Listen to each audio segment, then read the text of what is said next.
When you've successfully implemented a new habit, your brain skips the process of trial and error and creates a mental rule.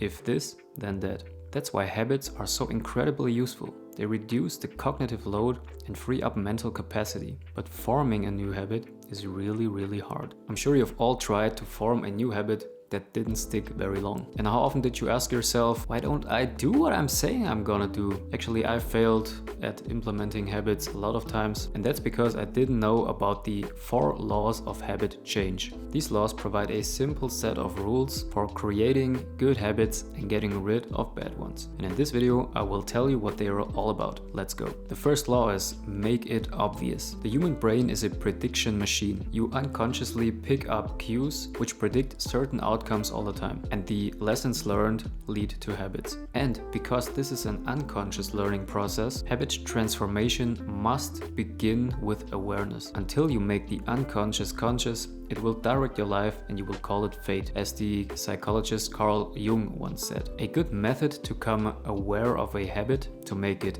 obvious, is the point and calling method. Kind of seems silly, but works incredibly well. This idea has its roots in Japan. In Japan, all railway operators point at objects and say their commands out loud. Signal is green, leaving platform this way, all clear. These are just some examples. I'm not actually a Japanese railway operator. And this method reduces errors by up to 85% and accidents by up to 30% because it raises the awareness level of all people involved. So what can you do? Implement the point and calling method in your daily life. Checking my phone right now. I'll eat that donut. This is the first step to identify your daily habits, no matter if they are good or bad. Now you could make a list of these habits and see what habit do I want to change? What habit do I want to keep? But you're aware of all your daily habits because you made them obvious. The second law, make it attractive. Your brain's reward centers haven't changed for about 50,000 years. And that's why a lot of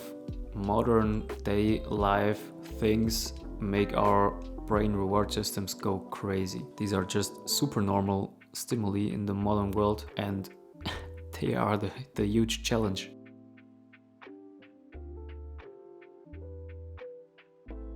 And the tiny little thing responsible for all that is the neurotransmitter called dopamine. I'm sure you've all seen the dopamine detox videos of all the famous YouTubers. And the problem is that even the anticipation of something joyful will release dopamine. So you don't actually have to perform something satisfying. It's enough just thinking about it. So whenever you predict something will be rewarding, your brain releases dopamine. And that's why habits are a dopamine-driven feedback loop, because a habit is nothing else than doing something with the anticipation of a certain kind of reward, or refrain from doing something with the anticipation of some kind of punishment. So how can we use this knowledge? There's one method called temptation bundling, which makes habits way more enjoyable. And it's about linking an action with something you need to do and something you want to do. In psychology, that's also called the Premax principle. And it says more probable behaviors will reinforce less probable behaviors. And the formula here is after enter current habit, I will enter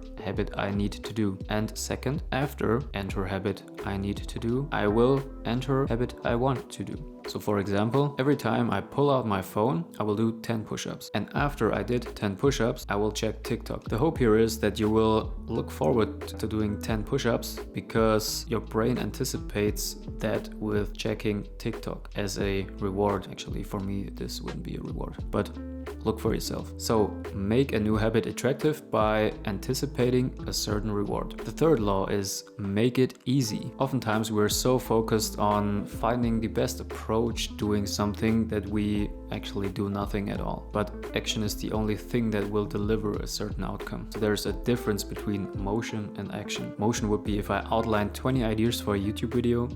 Action is actually filming the YouTube video. And motion only allows us to feel busy, to feel productive, but actually achieving nothing, because we all don't want to run the risk of failure. So when preparation becomes a form of procrastination, you need to change something. The key is to start with repetition. not with perfection. Because with each repetition, you will tighten neural connections in your brain. This is known as the Hebb's law.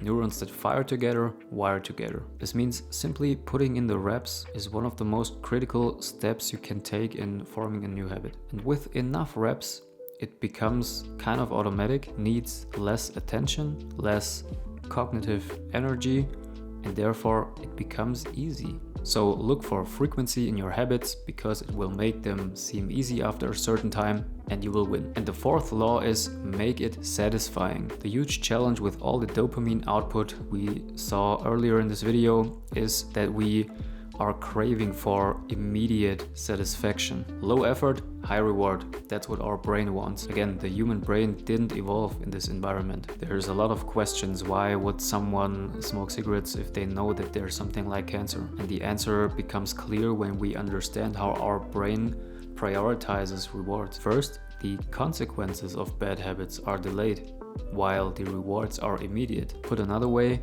the costs of bad habits lie in the future, but the cost of good habits are in the present. And that's why no matter how hard we want a good life for future me, when the decision comes, most of the time immediate gratification wins. So to change that, there's one rule you have to understand. What is immediately rewarded will be repeated, and what is immediately punished will be avoided. So how can we use that to our advantage? In the beginning of forming a new habit, you need to stay on track, and this is where immediate rewards are very critical. Like we discussed before, tie your habit to something you like, but only in the beginning of your habit transformation, because there could be conflicting goals here. If you reward yourself for exercising with a huge bowl of ice cream, this would be kind of conflicting. So one idea that James Clear has in his book is something like a loyalty program for yourself. Want to start saving money as a new habit? Open yourself a bank account, label it for something you really want. For example, MacBook Pro. And whenever you pass on a purchase, put the same amount of money in this bank account. Skipping your morning coffee, $5 to your bank account. Refrain from buying new sneakers, $100 to your bank account, and so on. Ka-ching, immediate reward for yourself. And this makes your new habit satisfying. So these are the 4 laws of habit change according to James Clear. And if you want to have a free worksheet to track your habit transformation, just comment down below. And with that said, thank you for watching and see you in the next video. Peace.